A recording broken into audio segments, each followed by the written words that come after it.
नमस्ते। यूं दिल की बात अपनी जुबा पर लाए हैं, ए गोवा के बासिंदों, हम हरियाणा से आए हैं। तो हरियाणा वालों की तरफ से राम राम भाई सारों को। मेरे गांव में जो कुछ किया है वैसे मेरे गांव की महिलाओं ने किया है और उन्हीं की वजह से मैं आज इस राष्ट्रीय मंच पर खड़ा हूं। तो मैं एक बार मेरी गांव की औरतों को याद कर लूं, जिनकी वजह से मुझे इतनी सारी उपलब्धियां आज मिली हैं। क्योंकि मेरा जो मॉडल है वो है Bibipur model of women empowerment and village development, जिसका उद्देश्य है महिला सशक्तिकरण के द्वारा ग्रामीण विकास। वही महिला जो सुबह 5 बजे उठती है और सुबह काम करना शुरू करती है और उसके बाद मेरे ख्याल से दिन भर के 25 से 30 काम होते हैं और फिर भी शायद हमारी पितृसत्ता और हमारे पुरुषों द्वारा कह दिया जाता है कि तुम क्या करती हो।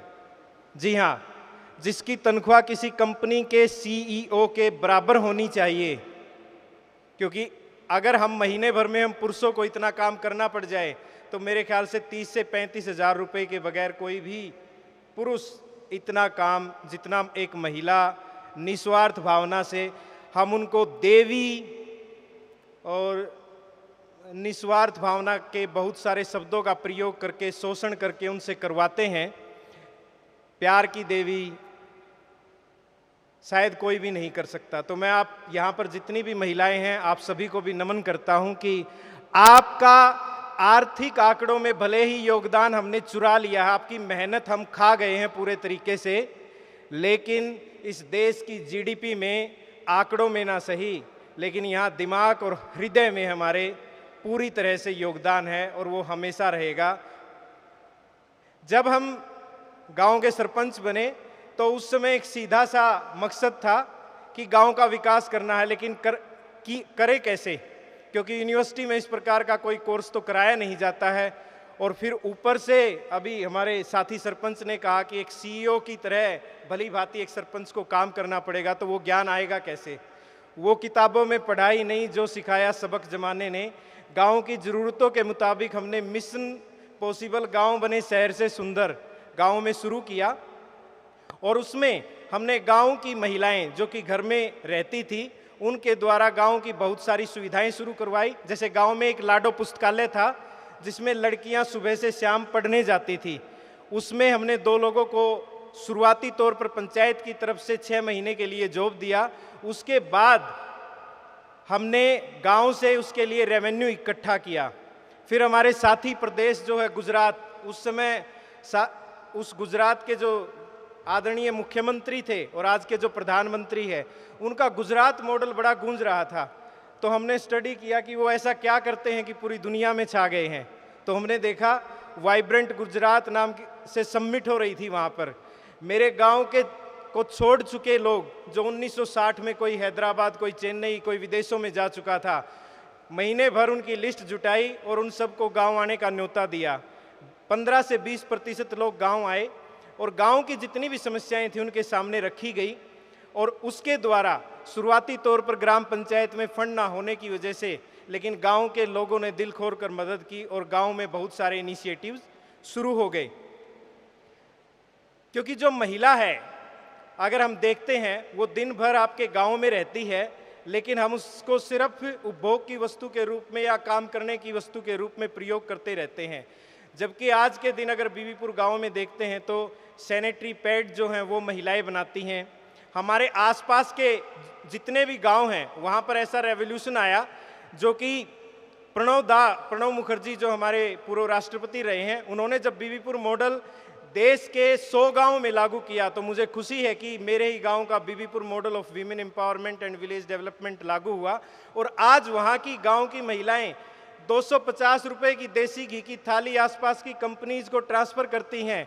उन्हें किसी एमबीए किए हुए एजेंट की जरूरत नहीं है, वो खुद जाके कंपनी के मैनेजर से बात करती हैं और कहती है कि हम शुद्ध खाना देंगी जिससे दिमाग भी शुद्ध रहेगा और आप हमारा खाना खरीदिए। ऐसे ढेरों इनिशिएटिव जो हैं गांव की महिलाओं के द्वारा आज के दिन किए जा रहे हैं। लेकिन जरूरत इस बात की है कि हम क्या ग्रामीण विकास में उन महिलाओं को शामिल करते हैं। हमने 2012 में एक डिसीजन लिया कि गांव में जो भी फंड आएगा उसका 50% पैसा महिलाओं की सहमति से खर्च किया जाएगा। तुरंत बीबीपुर की ग्राम सभा में जो संख्या थी, जो 200 या 250 रहती थी, वो 700 या 800 हो गई और फिर वीमेन एम्पावरमेंट का एक अजब मॉडल हमें देखने को मिला। 2015 में एक डिप्टी कमिश्नर थे, ब्यूरोक्रेट्स थोड़ा सा शोषण तो करते ही हैं, तो उन्होंने मुझे सस्पेंड कर दिया, पद से हटा दिया और मेरे गांव की औरतें घर से निकल पड़ी और 1000 के करीब औरतों ने 6 घंटे तक हमारे डिप्टी कमिश्नर को बंधक बना के रखा, उसके दरवाजे के आगे ताला लगा दिया और मेरा जो सस्पेंशन था वो खत्म करवा दिया। तो मैं उन महिलाओं का बनाया हुआ सरपंच हूं और आज के दिन 138 गांवों में इसी महिला सशक्तिकरण के द्वारा ग्रामीण विकास के मॉडल पर काम करता हूं। यहाँ जितने भी सरपंच हैं, अभी हमारा रोटी और रहना 2 चीज हमें जिस गांव में मिल जाती हैं हम वहीं की तरफ हो जाते हैं। राजस्थान के कुछ अलवर का क्षेत्र है, उत्तराखंड का पौड़ी गढ़वाल का क्षेत्र है, वहाँ पर भी हम महिलाओं को आगे लाकर इस मॉडल को इम्प्लीमेंट करवा रहे हैं। आप महिलाओं की भागीदारी हर चीज में कर सकते हैं, वो आपको भी पता है। जैसे हमारे गांव में खेत थे और गांव में गोबर था जिसे काला धन कहते हैं, वो गांव में गंदगी फैला रहा था और हमने कहा मनरेगा से लीड मिलेगी, पैसा मिलेगा, खेत के एक कोने में गड्ढा खोदिए और सुबह बुग्गी में ले जाइए, उससे आपको पैसा मिलेगा, उससे रेवेन्यू जनरेशन हो सकता है आपका। गांव में बहुत सारी बिल्डिंग और बहुत सारे बिल्डिंग रिसोर्सेज अवेलेबल होते हैं जो लोग छोड़ के जा चुके होते हैं। जिन गांवों में वो रिसोर्सेज नहीं है, वहां पर आप उन लोगों को आमंत्रित करके उनको एक बेहतरीन रिसोर्स के रूप में गांव में प्रयोग कर सकते हैं, उनको रेंट में दे सकते हैं। जैसा कि आज के दिन हमारे गांव में करीबन 100 से ज़्यादा देशों से लोग विजिट कर चुके हैं, तो लोगों को टूरिज्म से भी काफ़ी सारा पैसा मिलता है। प्रधानमंत्री अगर आत्मनिर्भर कहते हैं तो उनका काम शायद सिर्फ योजना लागू करके और लोगों पर छोड़ देना होता है, लेकिन हमें सोचना पड़ेगा कि जितनी भी योजनाएं 900 स्कीम और सर्विसेज हैं जो भारत और राज्य सरकार के द्वारा हर प्रदेश, हर जिले, हर गांव के लिए बनाई जाती हैं, लेकिन अगर किसी से हम पूछेंगे 15 स्कीम भी नहीं गिना सकता, तो एक सरपंच का दायित्व है अगर आप सभी प्रकार की स्कीमें गांव में लागू करें। जगह जगह अपनी गलियों के नाम रख दो योजनाओं के नाम पर, अगर भूलने की आदत है बहुत सारे बोर्ड लगा दो गांव का, जहां पर वेलकम बोर्ड आपका लगा हुआ है वहां पर पत्थर लगाइए।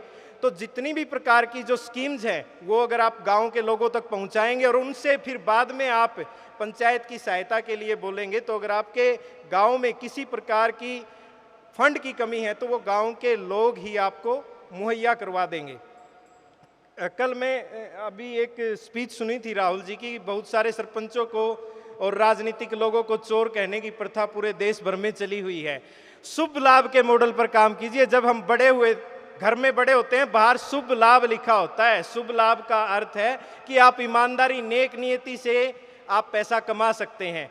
अगर एक सरपंच 5 साल बिताता है उसके बाद वो क्या करेगा? आप मुझे देख रहे थे ना, सीधी मांग वाला लड़का है, अब ये बाल भी सारे सफ़ेद हो गए हैं। तो ऐसा नहीं कि हमें अपने घर और आगे के जीवन को कष्टमय बनाना है, तो हमें सीखना पड़ेगा, ब्रांडिंग करनी पड़ेगी। आपके गांव की ब्रांडिंग कीजिए, साथ में आपकी खुद की ब्रांडिंग कीजिए।